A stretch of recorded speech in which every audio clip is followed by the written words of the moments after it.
So there is two hooks, one hook for founders and one for builders. Maybe who considers more as an entrepreneur and more as a builder? Can raise the hand for the builders. Okay, and for, let's say, business parts or entrepreneurs? Okay, great, so it's almost 50-50. So the hook for the founders is, you probably know it because you're here, you're losing margin every day while you don't implement AI and automation in your company. And for builders, you're losing time and so also margin by chasing and testing every time new tools instead of building coherent architecture. So what we're gonna cover is so why tools matters, why tools don't matter as much as architecture does. We're gonna build a kind of a pyramid, 5 levels of AI. We're gonna see a methodology of documentation to outlast your tools, your stack. And we're gonna see a real case, a real process that we implemented in my company. And after we're gonna conclude of why you should think more in architecture than in tools thinking to sell your business and having more value in what you're doing. So first, who am I? My name is Tanguy. Maybe as you can hear, I'm French. So yeah, that's okay, you know. Everyone has flaws, but so yeah, what I'm doing since 4 years.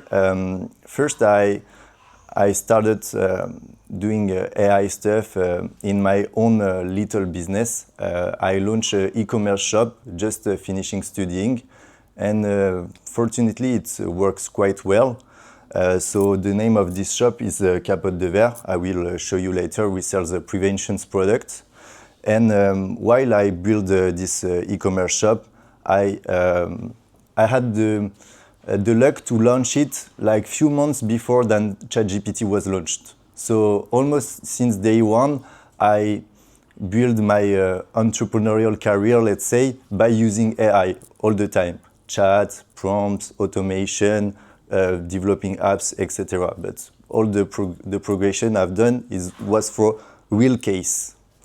And so doing that, people in my, let's say, startups buildings was seeing what I was doing in my company. And very classical company like construction or HR or like leads company ask me for automate also their processes. So that's why I found Tang-IA, so Tang-IA, which is my name mixed with AI. Thank you. And Luc, who is here, is helping me on both of this business, but mostly on AI stuff. So just to talk about the first business in order that you concretely see what is it. It's an e-commerce shop. We sell mainly in B2B, but we sell prevention products. It started with this single product that it's a lid basically in silicone that cover your glass. We modelized this product and it works well in French and even in Germany right now, in Spain. And so then we develop other prevention like breath analyzer, drug detectors. And it's kind of prevention shop, e-commerce, where we automate a lot of processes like quotation, invoicing, sending samples, drafting for responding emails. As much as I could reduce my work without employing someone, I pushed on that. And that's the purpose of what we're going to talk about. So we bootstrapped during 4 years right now from 0 to $500,000 of revenue. So the problem maybe we all faced is that tools have a very short life expectancy in AI industry. So maybe you tried to build some stuff with Notion, then you see some limits, so you switch on Airtable. Maybe you try to automate your first processes with Zapier, and then you see it's not going that far, so you go on N8N. You start to build apps with a cursor at the beginning, and then you switch on Cloud Code or Codex, and it's very endless, and you waste a lot of time by switching tools. So to survive this churn, you should think in terms of architecture. It's what we're gonna see.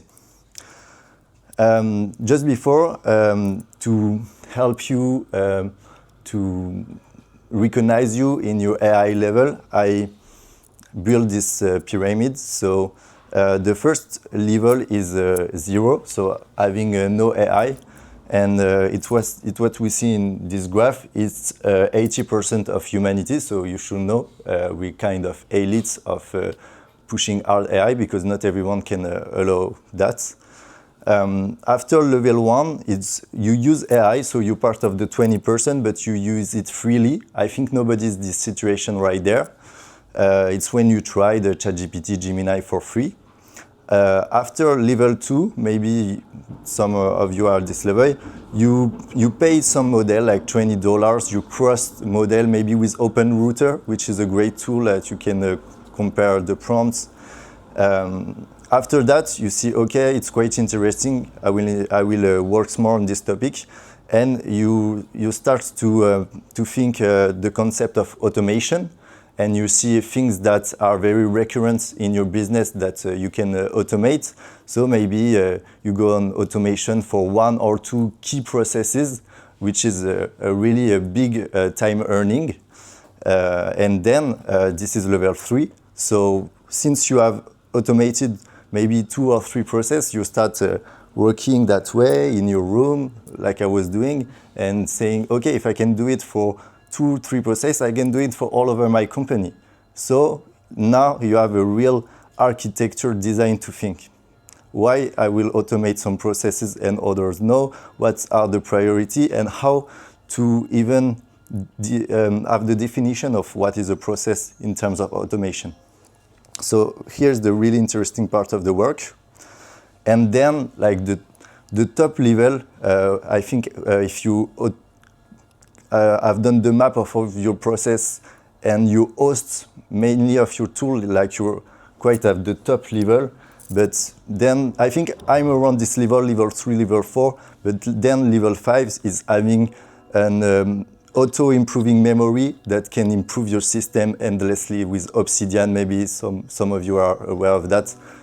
I not implement that yet, but it's in process. So let's go to the core value of the topic. How to map your process, standardize a company in order to implement AI and think in terms of architecture. As you could see, since the beginning, I never talked about one tool.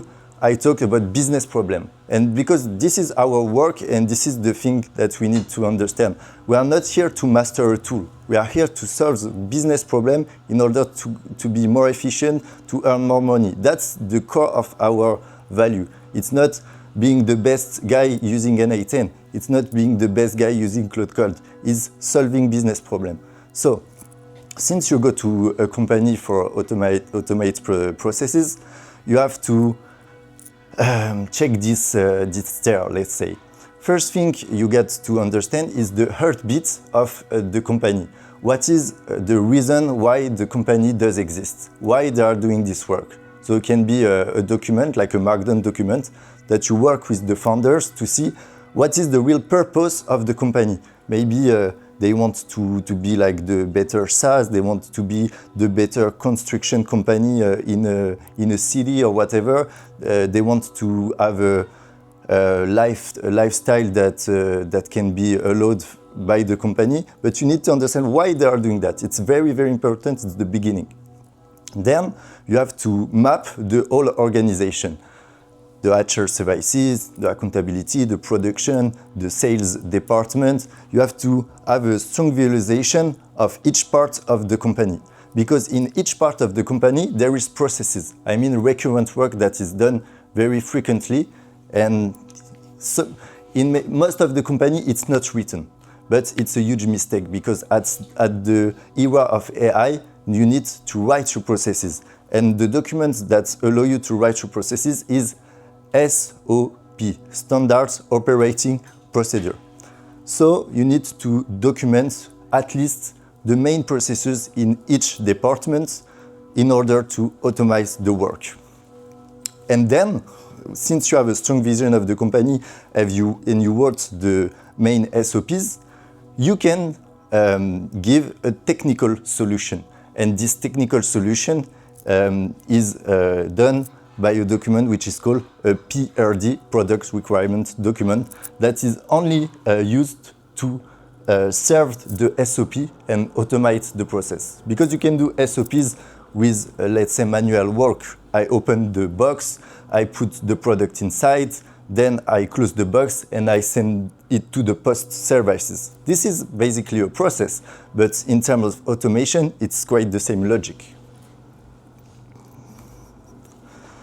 So when you're like an AI builder and you want to help companies to automate the process, it's kind of a methodology. First, you map the process, then you standardize because you cannot allow a company to have, this guy is doing that way, this girl is doing another way.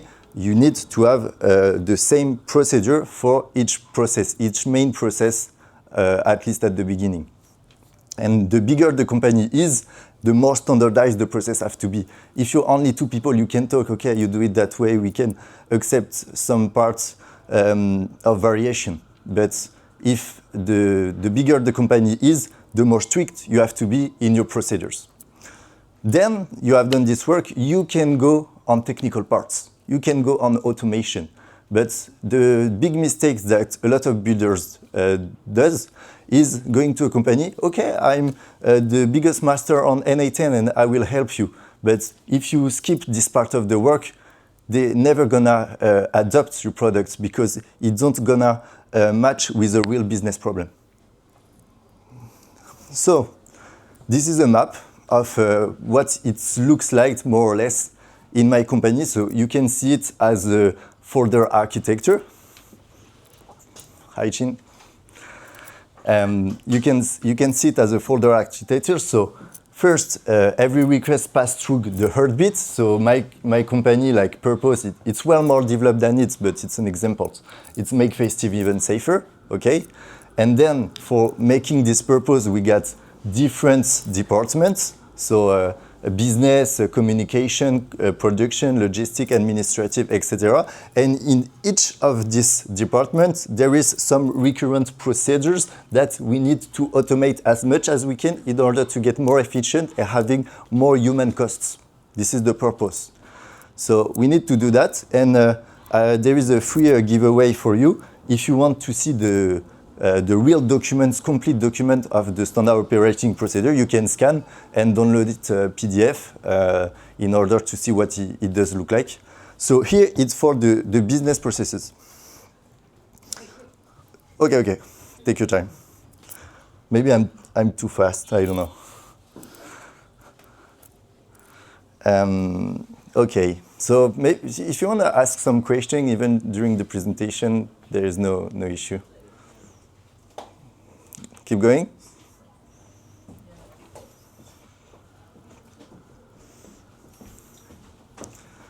Okay, so now we're gonna be very concrete and give you an example of real processes that we automate, we re-engineer at my company. And we are not dumb, you know. Also, a lot of people on LinkedIn and on social media say, okay, use these tools and you're gonna automate all your processes.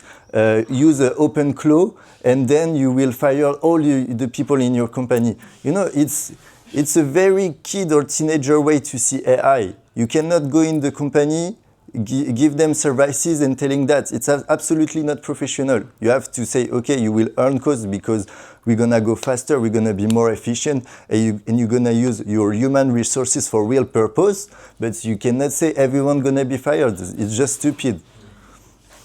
And so That's why I wanted to give an example that include human, automation, and AI.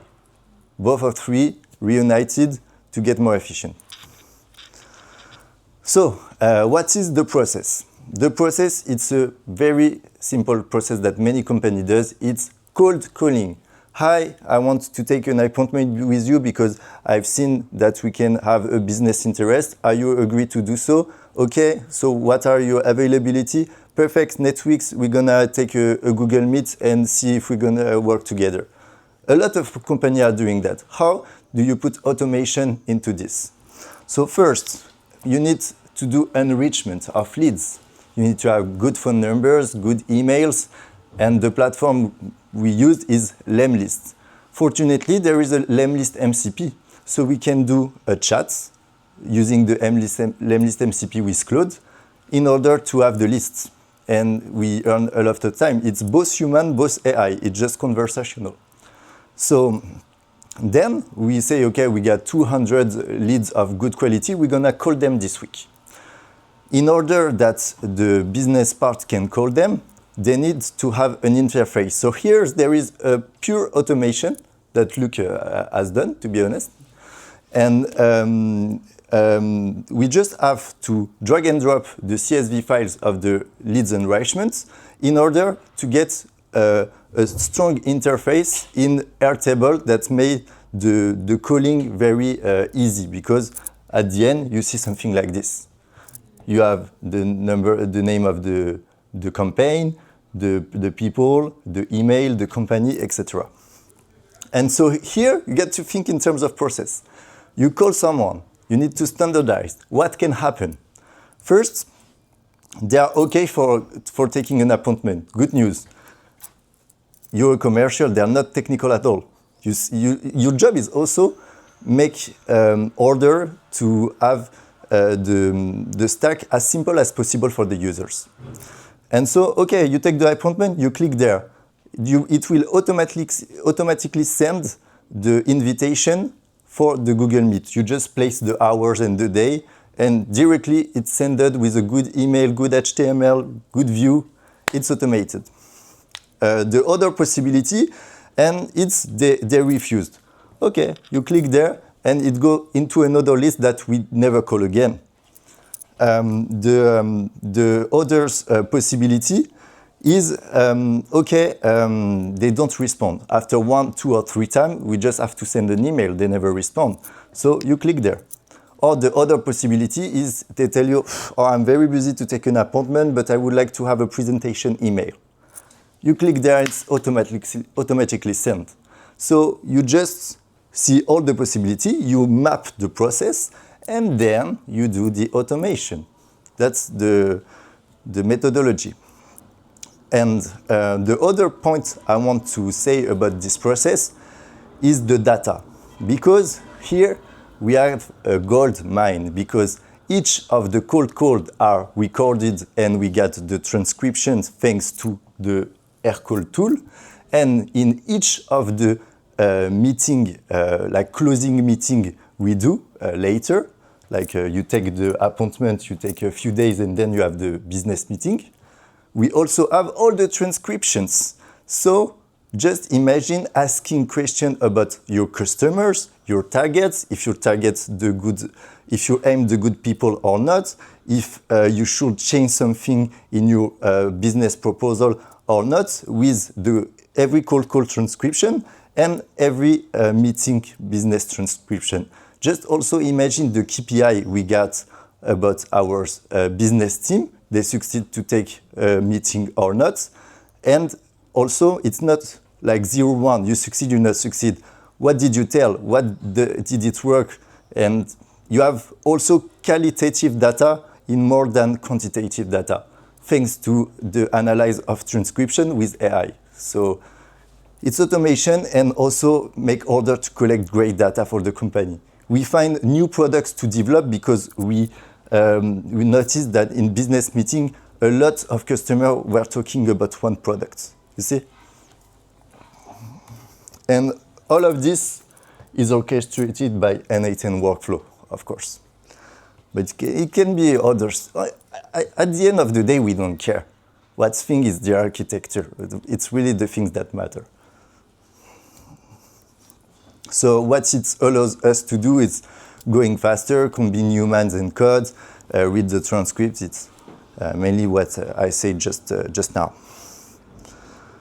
Another kind of document that I would appreciate to have time to talk about is the PRD, Product Requirements Document. Because since you have done a good map of a process, you see very well how the company is working, you standardize it, you can give a technical solution. And this technical solution is given by a document which is called a PRD. And this PRD, just an example for the other company, Tang-IA, saved once our life because we have a customer. The business is mainly he master a big Telegram group giving financial advice, and he get paid when the people subscribe to, let's say, an interactive broker or a platform by having an affiliating link. So he just mastered big communities like this on Telegram. And he wanted to do it in English, and he wanted to do it in 3 other languages. So every message he sent in the main channel have to be transferred and translated, and even the pictures and the video adapt in the good format in the others canal. So we have done a great work with Luc. And at the end of the project, he told us, oh man, during the first meeting, we talked about lip synchronization in order to also have the translation of the video. And I said, okay, man, just look at the PRD you signed. It was out of scope. so it's really important to make documentation of your work. It can be also for your GitHub repo.